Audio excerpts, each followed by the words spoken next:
เมนูข้าวผัดเป็นเมนูที่หลายๆคนมักกินแล้วก็ชอบกินเนาะเพราะว่ามันเป็นเมนูที่ทำได้ไวได้เร็วเนาะแล้วก็ตั้งกระทะขึ้นแล้วก็เอาน้ำมันมาใส่เอากระเทียมลงกะว่ากระเทียมมันหอมคักเลยเนาะ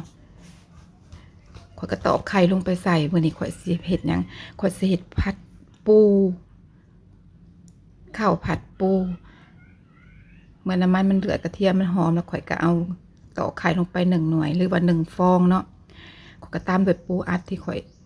แกะไว้หั่นแหละปูสดเด้อพี่น้องบ่แม่นปูอัน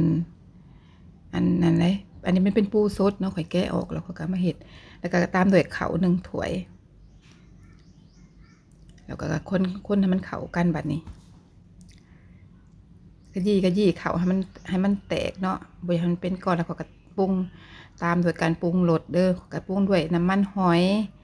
แต่พี่ขอใส่มันหอยก่อนหน่อยนึงขอบ่ได้ใส่หลายก็ตามด้วยอายิโนโมโตะ1 ช้อนแล้วก็น้ำตาล1 ช้อนตามด้วยน้ำปลาบ่ได้ทันใส่หลายพี่น้องแล้วก็พริกไทยขาดบ่ได้ตัวนี้มันจะเฮ็ดให้รสชาติมันกลมกล่อมให้มันหอมเนาะก็มาผัดเข้ากันมันพัดไปเรื่อยๆไปสิแหละกลิ่นหอมของปู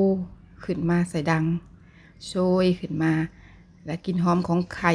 ที่เขาเจียวเข้าไปให้มันหอมขึ้นมาพี่น้อง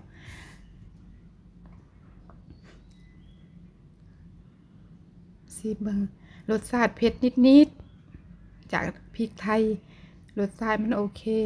แต่ว่าจากจ้างไปนิดหนึ่งนะพี่น้องข่อยซีมือเลยข่อยก็ว่ามันจ้างนะ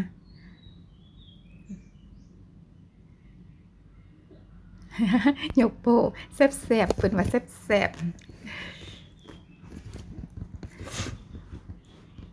กลิ่นหอมของปูโซยมา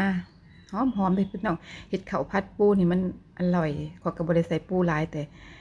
คิดว่าคิดว่าเฮาวัตถุวัตถุดิบเฮามันมีน้อยเนาะเฮาสิเฮ็ดได้แต่ว่าให้มันได้หลายข้อยก็คือไอเดียออกมาผัดข้าวใส่ปูเลย